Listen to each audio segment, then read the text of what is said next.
और D news और जनहितार्थ और सी न्यूज लखनऊ पर हार्दिक स्वागत, वंदन, अभिनंदन है। महाराज छत्रसाल की नगरी पर आप विराजमान हैं, जन्मभूमि पर अपने। और जैसा कि अभी हाल ही में सोशल मीडिया पे आपका एक वीडियो वायरल हो रहा है बहुत तेजी से, बाल मुरारी बापू कथावाचक को लेकर के जो सुर्खियों में है, क्या कुछ मामला है, क्या कहना चाहते हैं, संक्षिप्त में बताएं।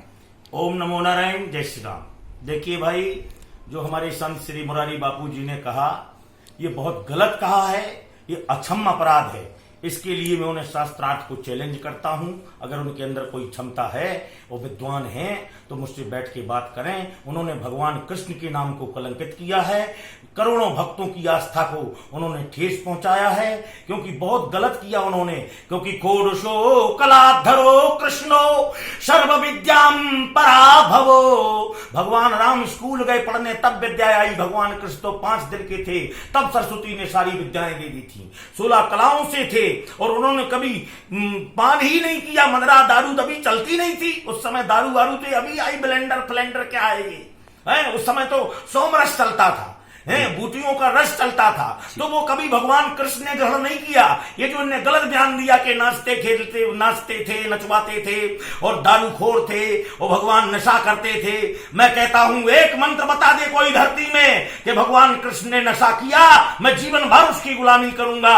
अन्यथा मैं बार बार कहता हूं, मुरारी बापू जी, आप क्षमा मांगने भर से कुछ नहीं होगा। ऐसे करोड़ों संत हैं, एक एक खड़ाऊ मानेंगे तो 100 करोड़ खड़ाऊ, जब 1 करोड़ घलेंगी तो अपने आप फिर क्षमा मांगेंगे, फिर क्या होगा? जी महाराज जी, एक बहुत अहम सवाल उठता है। आस्था चैनल धर्म से जुड़ा हुआ है, संस्कार चैनल धर्म से जुड़ा हुआ है। इस पे उन्होंने टीका टिप्पणी की है, करोड़ों हिंदू देवताओं का अपमान हुआ है, धर्म प्रेमियों का अपमान हुआ है जी।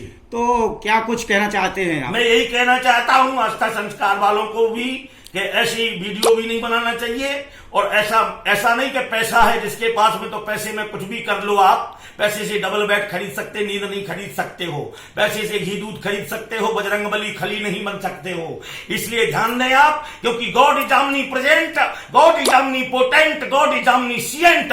ईश्वर सर्वव्यापी है, सर्वशक्तिमान है, सर्वज्ञ है। अगर कोई कुछ कहता धरती में, आज हमारे देश में भगवान के नाम की अगरबत्ती, चावल सब कुछ बनाए जा रहे हैं, और उनको फेंक देते हैं जमीन में, लातों से कुचलते हैं। कभी अल्लाह खुदा की तस्वीर ईसा मसीह की बना के देखो, एक दिन में तांडव हो जाएगा। देख रहे हो मेवाड़ में क्या चल रहा है, कितने हिंदू पलायन हो चुके हैं। और ये सब देन ऐसे धूर्त संतों की ही है, जो ऐसा बोल करके अपने धर्म को बदनाम कर रहे हैं। राम कथा करके इनको रामायण 1000 रुपए दिन कि जो वक्ता हैं उनके बराबर रामायण नहीं आती। ये देख करके रामायण और भागवत बोलते हैं। ये कोई विद्वान है? विद्वान तो वो है जो बिना देखे 4 वेद 6 शास्त्र 18 पुराण बाइबल कुरान पिटअप सबका ज्ञान रखता हो, वह है विद्वान। इसलिए विद्वानों का पूजन होता है। संस्कार आस्था वालों को भी ऐसे पर रोक लगाना चाहिए कि भाई आप ये गलत बोल रहे हैं और हम इसको गलत साबित करके रहेंगे। और अगर फिर भी उनकी इच्छा है तो मुझसे शास्त्रार्थ करें और प्रमाण दें, क्योंकि भगवान कृष्ण ने कभी नहीं यही कहा है, ना हम सोम मयोरसोपानो वंशयो तत्र विनाशन। जब उनके पुत्र साके नाम के थे, जो वो चल दिए स्त्री का रूप धारण करके और पैर में तवा बांध के दारू पी करके, तो भगवान कृष्ण ने मना किया सोमरस पी करके कि आप ऐसा मत करिए, आप गलत कर रहे हैं, मेरे भले ही वंशज हो, लेकिन मैं सत्य पर चलने वाला हूं। और सच चाहे जितना कड़वा हो, 10 जाए तीर सीने में, सुनने वाला तिलमिला उठे, लथपथ हो जाए पसीने में। इसलिए सत्य है। और अगर नशेड़ी थे तो इतनी बड़ी गीता का कैसे ज्ञान दे दिया महाभारत में उन्होंने, व्याकरण का कैसे ज्ञान दे दिया। ईश्वर है, ब्रह्म है, सब जानते हैं, प्रभु जानत सब नहीं जनाए, विराट रूप दिखा दिया वहां। अनेक बाहु दरवक्त्र नेत्रम पश्याम पाम सर्वतो अनंत रूपम नान्तम न विद्यम परेशवाद। माने उन्होंने अनंत रूप अर्जुन को दिखाया, भगवान का स्वरूप बताया। स्वामी जी, यहाँ पर एक सवाल उठता है, यदुवंशी लोग उनको अपना आराध्य मानते हैं, तो क्या ये हिंदू समाज के देवी देवता नहीं है श्री कृष्ण? यदुवंशी समाज से मतलब नहीं है, यदुवंशी समाज ही नहीं मानती है, सारा ब्रह्मांड मानता है, क्योंकि उनसे बड़ा भगवान धरती में कोई है नहीं। राम कथा सुनोगे तुम्हें सिद्धि प्राप्त होगी, बुद्धि प्राप्त होगी, ज्ञान प्राप्त होगा। लेकिन कृष्ण भगवान की अगर कथा सुनोगे तो ब्रजे वसंतम नवनीत चौरम गोपांगना चतुकूल चौरम अनेक जन्मार्जित पाप चौरम चौरागण्यम पुरुषम नमामि। करपात्री जी महाराज धर्म सम्राट जी ने कहा कि भगवान कृष्ण तस्करों के भी तस्कर हैं, तस्करों तस्कराणाम। क्योंकि कोई भी बड़ी उपाधि मिलना साधारण नहीं होती है। जब इनको दुनिया के सबसे बड़े चोर की उपाधि दी गई तो उन्होंने कहा भैया सबसे बड़े चोर की उपाधि क्यों दी गई? तो चोरों ने आंदोलन किया कि हमको मिलना चाहिए उपाधि, हम भी एक से एक चोर है, हीरा मोती चुराते हैं। बोले तुम हीरा मोती चुरा सकते हो, लेकिन भगवान कृष्ण दही दूध माखन मिश्री अपने ग्वाल वालों को चुरा रहे हैं। और उन्होंने कपड़े नहीं चुराए।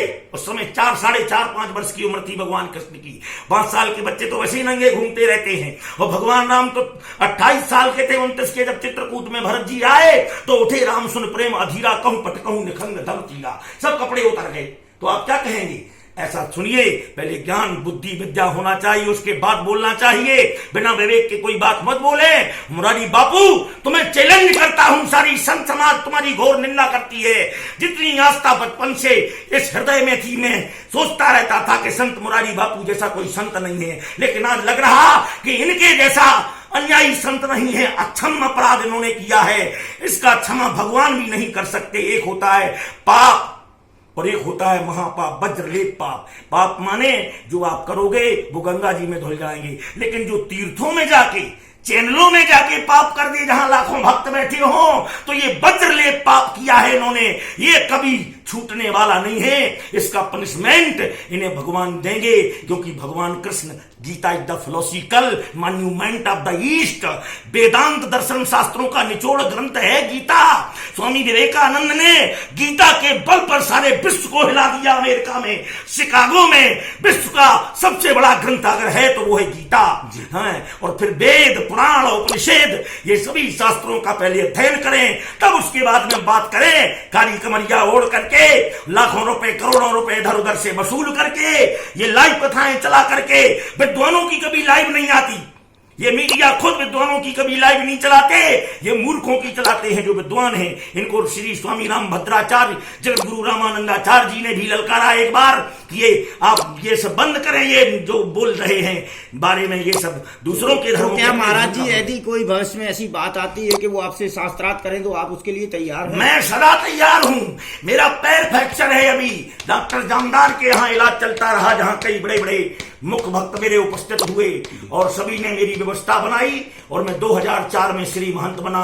उज्जैन में खूनी नागा जिसे कहते हैं, हरिद्वार में जो बनता है वो बर्फानी नागा बर्फ में रहता है, इलाहाबाद में जो बनता है वो राजेश्वरी नागा होता है, जो त्र्यंबकेश्वर में बनता है वो खिचड़िया नागा है। इसलिए मैं कहता हूं आपको कि प्रभु जानत सब नहीं जनाए। भगवान ने तो अपना रूप महाभारत में ही दिखा दिया। रणोर कौशलोक कृष्ण जिसकी तरफ खड़े हो जाएं उसकी विजय सुनिश्चित है। और तुम मुनि कृष्ण राम का खा रहे हो। अगर रामायण न बनाते तुलसीदास 550 वर्ष पहले तो मुरारी बापू आज खंती खोदते, 80% ये वक्ता भूखों मर जाते। ये रामायण गीता भागवत की देन है जो आज ये विद्वान बन करके और जनता को मूर्ख बना रहे हैं। क्या जनता डायरेक्ट भगवान की पूजा नहीं कर सकती है? कथा सुनना है तो विद्वानों की सुनो, ब्राह्मणों की सुनो, विप्रों की सुनो, शंकराचार्यों से सुनो। विद्या भास्कर जी ने भी इनको ललकारा, फिर भी इन्हें समझ में नहीं आया। इसलिए ध्यान दो। और जितने भी हैं, चाहे चित्रलेखा हो, चाहे आनंदमयी हो, चाहे चिन्मयानंद बापू हो, ये सभी धर्म के विपरीत काम कर रहे हैं। माफी मांगने से कुछ नहीं होता है। हम गलत करेंगे, वो माफी मांग ले तो क्या माफ हो गया? माफ तुम्हें भगवान करेगा, क्योंकि आप भगवान के विरोध में बोले हो। छत्रपति शिवाजी के गुरु स्नान करके आए गंगा जी में, एक व्यक्ति ने थूक दिया, वो फिर चले गए, फिर नहा के आ गए। 50 बार थूका उसने।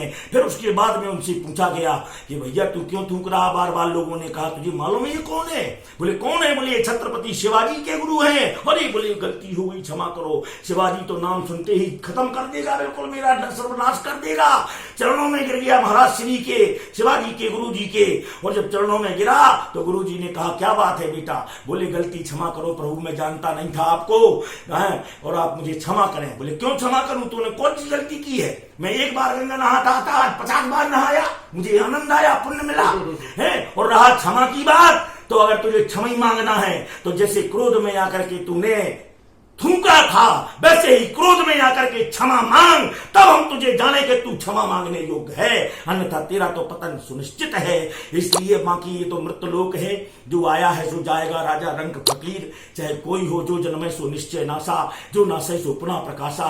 भगवान कृष्ण तो सदा अमर हैं, भागवत के एक एक मंत्र के अक्षरों में अष्टादश शास्त्र मंत्र। महाराज जी, हम चाहते हैं कि अपने चैनल के माध्यम से एक संस्कृत का श्लोक और बात को खत्म करें, इसको बस मैं यही कहता हूं कि वह भगवान कृष्ण जैसे राम जी का राज्य था, सच्चिदानंद रूपाय विशोधपत्यादि हेतुवेता पत्र विनाशाय श्री कृष्णाय वयो नमः। भगवान कृष्ण के राज में तीनों ताप नहीं होते थे, ना भूत लगते थे, ना प्रेत लगते थे, ना दैविक शक्तियां आती थी, ना ये कोरोना फैलते थे। ये कृष्ण का राज्य था, राम जी का राज्य था, जहां दैहिक दैविक भौतिकता पाराम राज्य काहू नहीं व्यापा। ऐसे ही कृष्ण भगवान का राज्य था और सब सुखी थे। अश्याम वैव पुरुषाणाम विद्यते ब्रह्मांडया सर्वम सुखम हम वंदे नित्यो सर्व कृष्णया। वह भगवान कृष्ण रामचरित कृष्ण चरित्र में इतना ही तो अंतर है, राम केवट से चरण धुला रहे हैं और भगवान कृष्ण सुदामा के चरण धो रहे हैं। तुम उन्हें नशेड़ी कहते हो? है वह सुदामा जो समस्त विद्याओं के ज्ञाता थे, लेकिन उन्होंने निर्वाह किया। दोस्ती मित्रता क्या होती है, भगवान होकर भी उन्होंने जीवों को एहसास नहीं होने दिया, ग्वाल वालों के साथ खेलते रहे हैं। उंगली पर गोवर्धन उठा लिया जिसने 7 वर्ष की उम्र में, भगवान नहीं है क्या? नशे में उठा लिया 7 साल में। भगवान ना होते गोवर्धन, तू मैं कहता हूं 2 क्विंटल उठा के बता दे मुरारी बापू अपनी उमरिया पे, मैं तेरी जीवन भर लंगोटी धोऊंगा, लेकिन एक सीढ़ी पे 2 क्विंटल उठा के बता। जी महाराज जी चैनल के माध्यम से भक्तजनों के लिए कोई श्लोक, कोई मैंने आपको सुनाया, ये भगवान की महिमा है। ब्रह्मांड क्षत्रदंडा सती धरती हो नाम भोर हो नारदंडा छोड़िनो कूपदंडा छरद मरसत पट्टिका केतुदंडा ज्योतिष चक्रास्त्र हुन विजय स्तंभ दंडोग्निदंडा श्रेयस्त्रियो विक्रमस्ते वितरतु भेद्विश्राम कालदंडा अनंतम वासुकीम शेषम पद्मनाभम कमलम शंखपालम धार्तराष्ट्रम तच्चकम कालियम तथा एतानि नामानि नागानां च महात्मनम तस्मै विस्मयं नास्ति सर्वतो विजय हुए। हमारे विश्व का कल्याण हो, हमारा धर्म कहता है सर्वे भवन्तु सुखना, सब सुखी रहें। किसी के धर्म का विरोध हमारा धर्म नहीं करता, लेकिन हमारे ही धर्म के हमारा विरोध करें, ये बहुत बड़ा पाप है, अक्षम्य पाप है। मैं क्या, इनको तो हजारों संत ललकार रहे हैं, लेकिन ये किसी के टकराने के लायक नहीं है। पैसा से कुछ नहीं होता, मेरे पास नहीं है पैसा तो क्या करेगा, खा लेगा मुझे, खा ले तो खा ले मुझको, नहीं तो बुला ले, जहां बुलाना हो मैं आने के लिए तैयार हूं शास्त्रार्थ को। बैठ करके आज तक में डी न्यूज में जहां चाहे वहां संत समाज में शास्त्रार्थ करें, या तो मुझे बुलाएं या खुद चल करके यहाँ जहां पर मैं अभी निवासरत हूं। पैर फ्रैक्चर है मेरा, चल भी नहीं पा रहा हूं, लेकिन ये सुन करके वेदना हुई, क्योंकि मेरी 5 वर्ष की उम्र से कन्हैया की कथा सुनाता हूं और आज मेरे कृष्ण का इतना बड़ा अपमान करने वाले आताताइयों को कठोर से कठोर सजा मिलना चाहिए। पर यही मेरी प्रार्थना है। हरे कृष्णा हरे कृष्णा हरे कृष्णा हरे कृष्णा। मैं अतुलेशानंद कन्नौज पीठाधीश्वरोत्तराधिकारी 2004 में पूज्य गुरुदेव स्वामी प्रज्ञानंद जी महाराज के माध्यम से श्री महंत बना, आवाहन अखाड़े से संत हूँ। आज जगत गुरु कन्नौज पीठाधीश्वर की उपाधि पर हूँ और भगवान के कार्य कर रहा हूँ। अखिल भारतीय ब्राह्मण समाज का राष्ट्रीय धर्म प्रचार प्रकोष्ठ से अध्यक्ष हूँ और बस यही इतना कहना चाहता हूँ, बाकी ज्यादा नहीं।